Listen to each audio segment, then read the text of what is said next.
In this video, I'm going to show you how you can easily stop auto-downloading images from WhatsApp to your camera roll. Be sure to watch the video to the very end so you don't make any mistakes. Let's get started, guys. I'm gonna show you all the process from the beginning, and first off, we need to open up WhatsApp.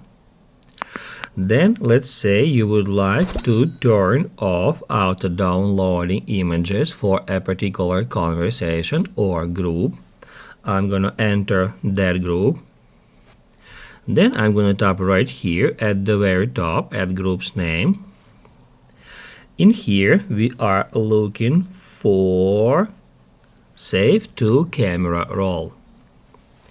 That's where we can turn off auto-downloading images for a particular group by selecting Never.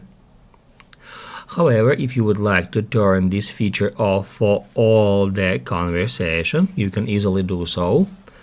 To do that, head over to Settings, then Chats, and that's where we can easily find Save to Camera Roll.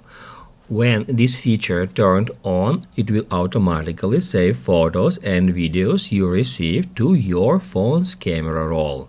If you want to turn it on or off, just interact with that button. If this video helped you out, don't forget to hit the like button.